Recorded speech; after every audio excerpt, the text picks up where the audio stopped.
What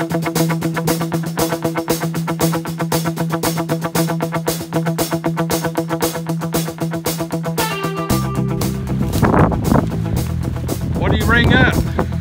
He rang up as low tone? Yeah.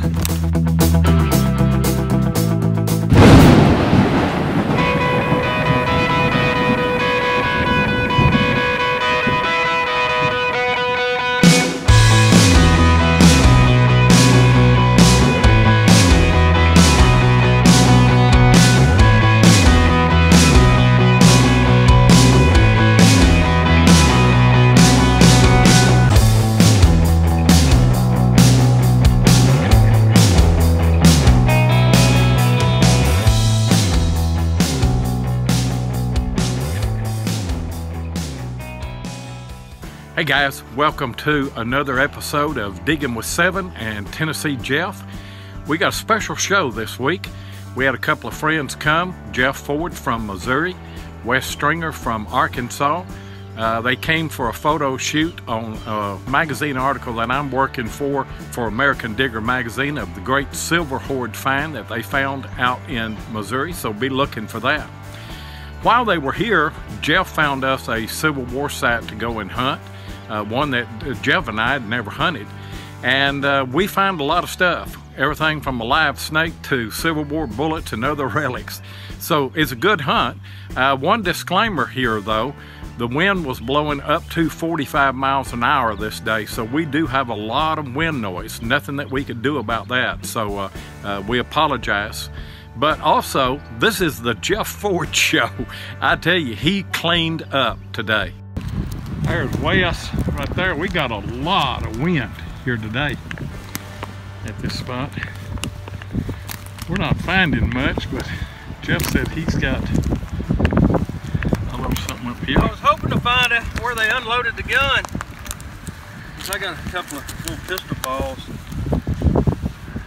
Yeah, I see. There's one right there. A little 36. That's what I've got. And then here's another 36. Pick it up. Little 36 right there. Here you go. I ain't got to bend over. Thank you. Yeah. What else you got over here? Trying to put me between the wind. I know it is windy, isn't it? It's terrible. Fell out of that bottom of that clod right there. Oh yeah. Well, that's what we're after right there. That's a drop 58 there. That's what we're after. And I don't know what this.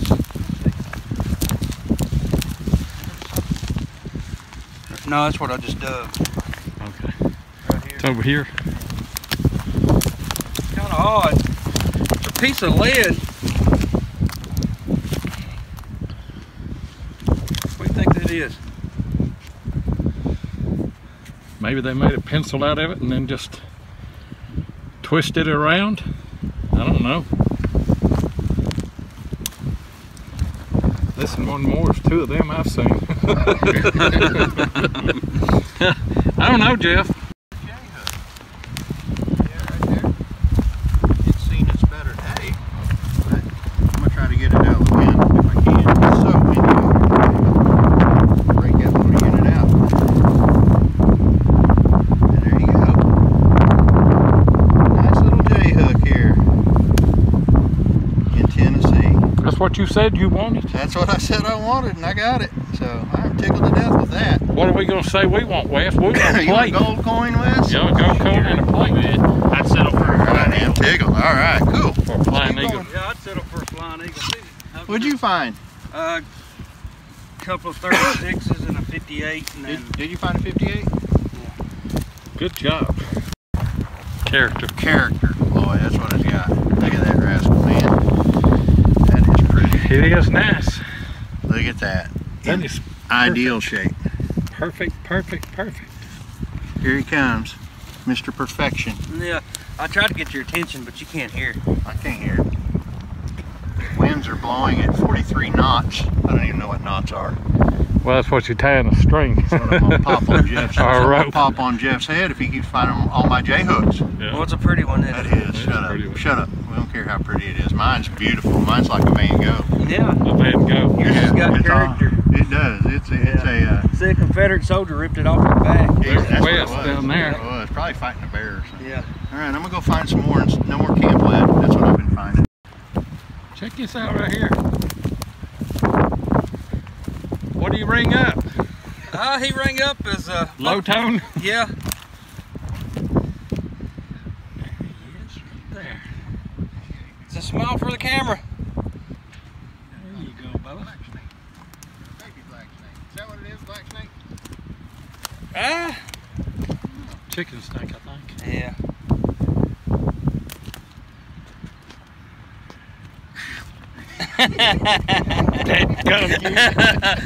You made him pee his pants. I've already done that. All right, you can put him back down. We're done. Snuck behind me and done You want to that. pet him? Don't. You know what? I'm not a big fan of snakes, but that is a pretty one. Yeah. Not sure what kind it is, but it's an alive one, and I'm allergic to a live snake, so. Wind blowing about 45 miles an hour. That's a little high tone sound. And triangle. Brass piece. I'll take that. I hadn't found anything but a few little bitty round balls. Plugmaster Ford gave me the button signal.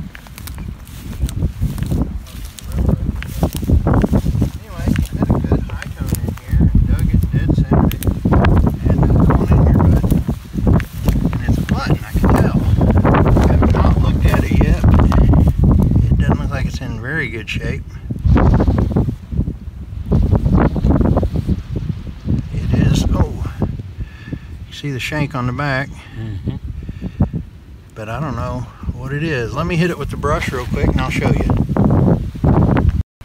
You may be hearing a little bit of wind noise, but it's probably only blowing about 15 mile an hour right now. It was in the 30s and 40s. Just blowed us off this hill today. All right, guru of everything bullet, what caliber?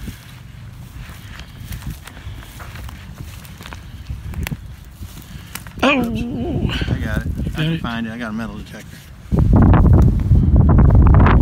69. Is it? Yeah. 69 caliber. 69.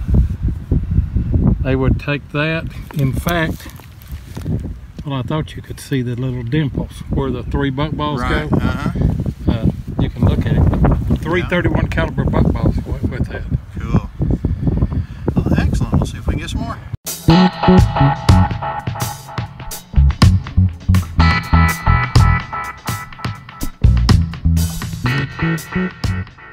A product of the American Revolutionary War, the buck and ball load was traditionally a 69 caliber round ball surrounded by 3 31 caliber buck balls.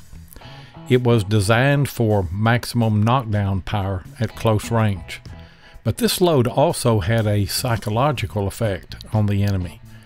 Closely packed troop formations lived in fear of this lethal combination of lead. The design of this load was intended to provide its shooter with the spread of a conventional shotgun blast combined with the knockdown power provided by the larger ball. The buck and ball load was absolutely devastating at a distance up to 50 yards, but it was not very effective much past that range. Buck and ball was issued in paper cartridges that combined the projectiles with the black powder charge to facilitate rapid loading of the weapon. Like any other paper cartridge, the rear of the cartridge would be torn open to expose the powder, which would be poured into the barrel, and the remaining paper, ball, and buckshot would then be rammed down on top. Perhaps the most famous proponent of the buck and ball was George Washington, who encouraged his troops to load their muskets with buck and ball loads during the American Revolution. It remained a standard issue ammunition type throughout the Seminole Wars of 1815 to 1845 and on into the Civil War. But with the advent of general issued rifle muskets in the Civil War and longer engagement ranges during the later stages of the war, the buck and ball began to fade from use. One very interesting fact about this load is that while George Washington insisted that his men equip themselves with buck and ball ammunition, European armies did not adopt it because they considered it a dishonorable way of fighting. So now you know more about the buck and ball. Jeff's got one in situ. Here we go, looking at the French. Since you got the camera on, can you? That's a turtle. About the best sucker out, Jeff. I want to show you what you left me. Oops. A little one, isn't it? 54? You know, why do I even guess? Not 58. 30. Star base. You ain't seen the base of that. I can tell by the weight. Oh, yeah. I'll buy you dinner if it's star base. Good job, Jeff. What I have found on those before, they would have the militia that had those, and they would be in a section all by themselves. Really? And on the camp there in Tompkinsville, there's one spot I probably dug 75. Really? And they're just in one spot. They sound nice. They don't hit near as hard as the mini balls.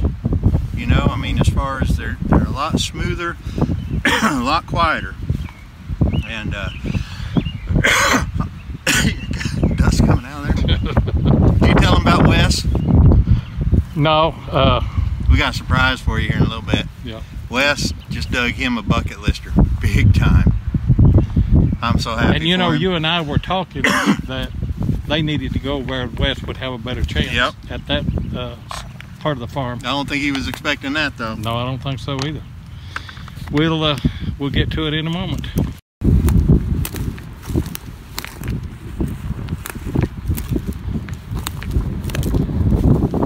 Jeff Ford is killing it over here.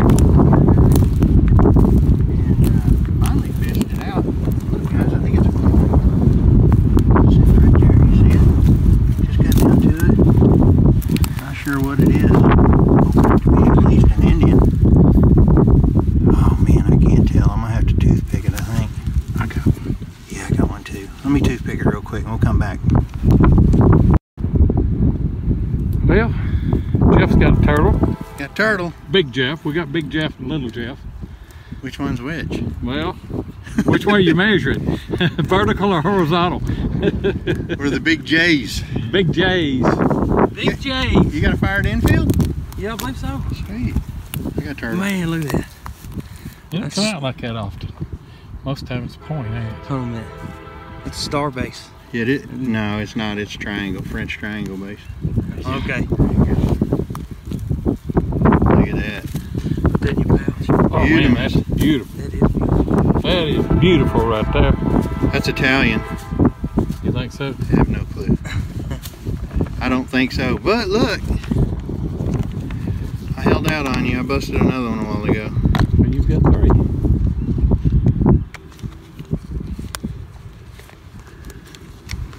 Is that an infield? No, I think I see a I ring. almost can see a ring too. Yeah, I think I see a ring right there.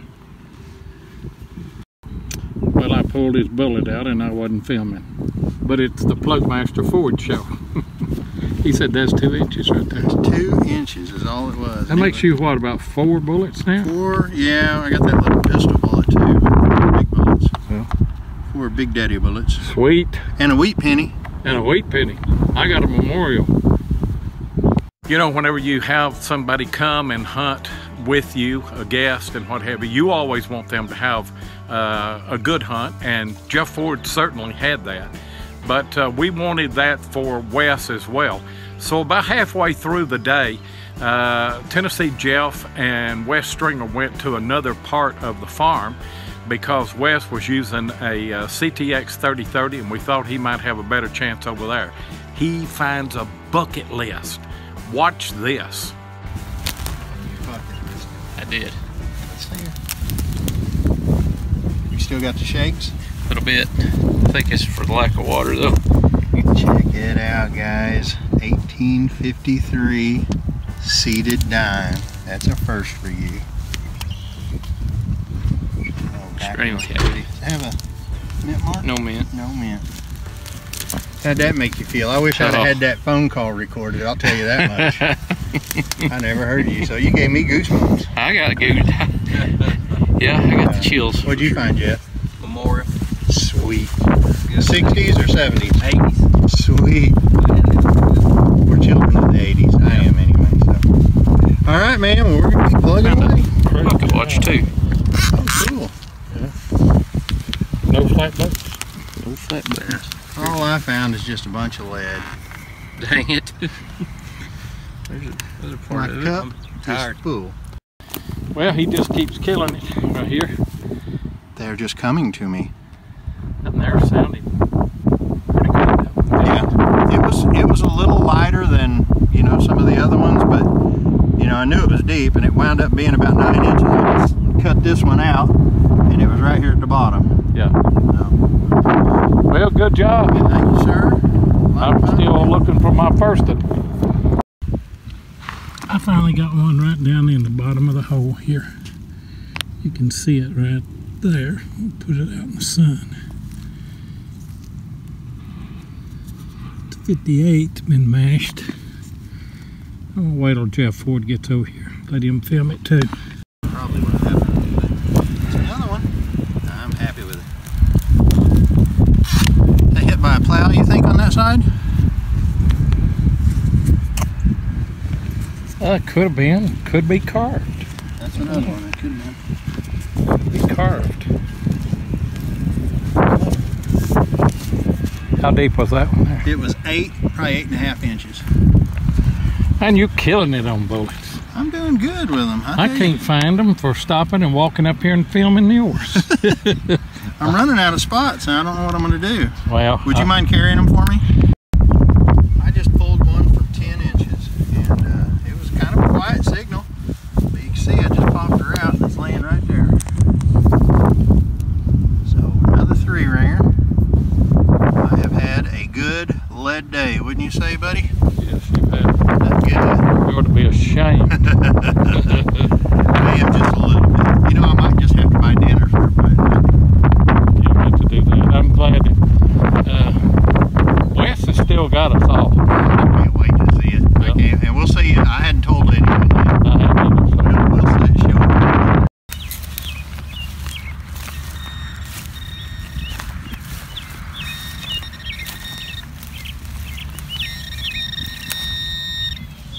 I'm getting tired of walking around the field filming you, though.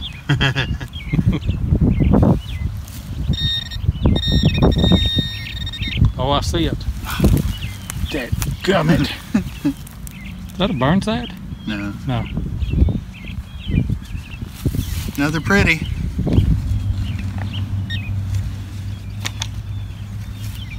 Oh, they're just sounding so sweet. Jeff Ford. Thanks for joining us today. Hope you enjoyed the video. I want to remind you to check out Relics Radio every Thursday night on Spreaker.com. Tennessee Jeff and I have a regular show. It's at 8 o'clock Eastern each Thursday night. So we'll see you next Tuesday.